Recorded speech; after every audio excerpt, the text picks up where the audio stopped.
Hai, akkam ooltan hordoftoota caalii miidiyaa akkam jirtu akkam sa'aatii kana keessanii akkam turtan ana bira turtiin bareeda.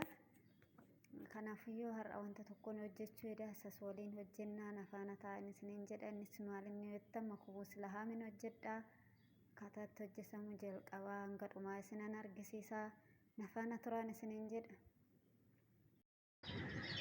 Akkuma isiniin jedhee ture kunoo asitti lahaamichi qophaa'ee hirdiidhaan sukkuumee soogiddeetti godhee kanan qopheessee jiran isiniin jedha. Dhiquudhaaf hamma loomii kaleetti godhee tanan sukkuuma jechuudha. Ammaa fi hirdii fi soogiddaa sukkuumee waan hin jiruufan isinitti argisiisaa jira.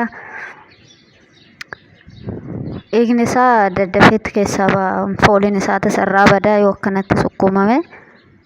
Baay'ee tokko das nama jedha isiniin jedha. Kunoo asitti immoo meeshaa garaasaa keessa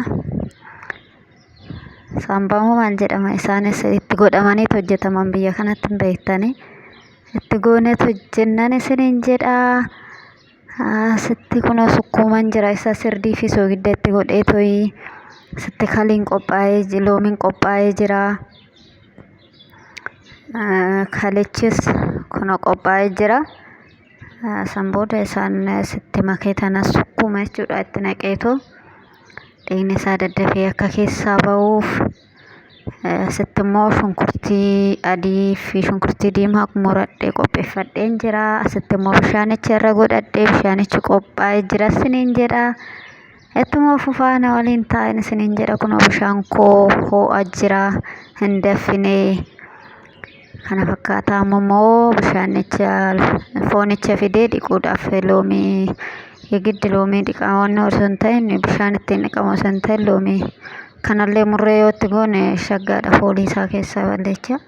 Foon biyya kanaan beeka akkuma beektan fooliin isaa daddafeetoo gadi namaaf hin dhiisu. Dursa isa kanatti godhee tanaa san booda haga firee 3-4 godha loomicha.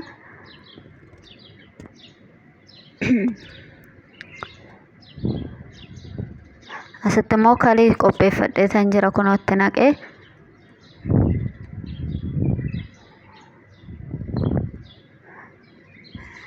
Itti aansuudhaan loomii bishaaniiti jechuudha. Kanatti naqnee raawwannee seera sukkuumnee dhiqnaa isiniin jedha. Foonichi immoo kunneen akkuma qalamee dhufetti kan hojjetamu. Immoo muramu maaliif goosummaadhaaf hojjetama waan ta'eef akkanumatti hojjetama. Akkanumatti bilcheeffama jechuudha. Nu biratti muruun kun hin jiru kaata xiqqeessamee to'i. Kana fakkaatan isiniin jedha. Kunoo sukkuumee jira. Asitti immoo bishaanichi kiyyas na daffee foonicha kootis dhiqadhee qopheeffadheen jira. Amma bishaan na daffee amma ittiin naqa jechuudha fooni. Sana booda foonicha sitti naqnee xummurree haga inni daffuutti haga inni bilchaatutti immoo xiqqoo yoo inni daffee raawwate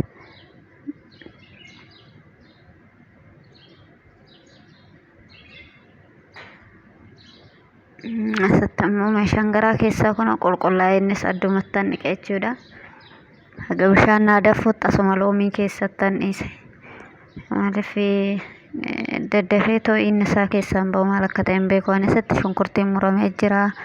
Shunkurtii adii duumaa muree qopheessee jira. Asitti immoo adiis qoloqolee jinjibila wajjiniin qopheessee jira. Isa immoo maashiniidhaan handaaka xiqqoodha. Xiqquma ishee. Asitti qamamoonni hundi qophaa'ee jira. Barbarree diimaa duudaa isaa jechuudha. Loomii, kurkumii, heelii daakkamaa fi qimamii foonii jechuudha. Addatti bitan warri kiyya. Qimamii foonii as jira. Inni kun immoo noormaanii qimamuma. Hin danda'ama inni sitti godhamuun akkuma isin barbaaddan jechuudha. Alameer jedhama inni kun immoo kanan amma itti godhe. Asitti soogidda itti godhachaa jira isiniin jedha. Kana hundaa yeroo tokko qopheeffadhee tuma itti naquufani qopheessan jira kunoo hunduma isaatu hanga dhumaatti na wajjin ta'a isin jedha. Asitti immoo barbarree qandoo barbarree kan asitti daffee amma foonichi erga daffee raawwatee shunkurtii koo ittiin naqadhaa. shunkurtii adiis asumaan itti naqadha jechuudha. Itti aansuudhaan amma immoo isa dhumaa qimamicha koo fideen yeruma tokko dimbiliq itti godha isiniin jedha. Kanaaf astaayitii keessanaaf kennaan isiniin jedha jalatti amma waliin maakee tanaan qadaadee hanga foonichi bilchaatutti neehne jechuudha. Amma qadaaduudhaaf akka dhumate jechuudha. Saniin booda haga foon bilchaatee jira kunoo asitti ga'ee jira foonichi. Amma foon erga bilchaatee raawwate immoo foon addattan baasa jechuudha keessaa. Bishaan isaa qofa hambisee foon erga bilchaatee addattan baasa. Foonichi mukuuk jedhee bilchaatee jira amma. No haga lafeen isaa mul'atutti asitti immoo foon baasee jira. Asitti kalii fi maayordii fi maqaan isaa zaafaraanii loomii walitti cuuffetanan jechuudha. Walitti makee gubbaa isaatirra dibaa akka yoo foronii keessa galeen diimata jechuudha foon gubbaan isaa. Amma kana hunda itti dibee raawwadhee akka inni diimatutti jechuudha gubbaan isaa.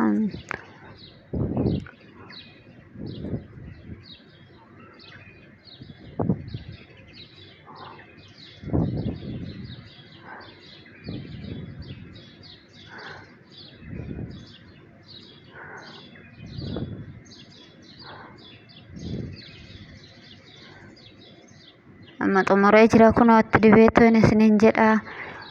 Amma fuudhee karaa foronii galchuudha isiniin jedha isaa. Isa gara foronii galchee raawwadhee ruuzicha koo qopheeffadhee jira kunoo ruuziin asitti dura miiccamee ture. Amma karaa maaraqiisitti amma ka jechuudha. Isan bishaaniin fooniin keessaa baasetti xallalee sittan naqaa. Sanii booda qaaraa manattan godhaa. Waliin makee jira kunoo amma haga bilchaatutti qadaadee tanan lafa godha jechuudha. Kunoo bilchaatee jira ruuzichi kiyyas ga'ee isiniin jedha. Kana fakkaatan isiniin jedha. Kottaa hiraataaf qophaa'ee jira. Hiraata nyaattuun isiniin jedha. Foonichis kunoo akkana diimatee jira. Baay'ee tokko das namadha akkatti yoo diimate. Baay'ee namatti tola jechuudha. Akkana yoo bareede diimaa ta'eetoo isa kana amma erga ruuziin bilchaatee kara ruuzitan deebisa jechuudha isa. Baraddistii keessattan deebisa. Kunoo kara baraddistii deebisee jira. Mataan isaatillee ni jira hoolaa hin dhisne mataa isaatillee hundumaan qopheessee jechuudha. Kana fakkaatan isiniin jedha. Laayikii sheer na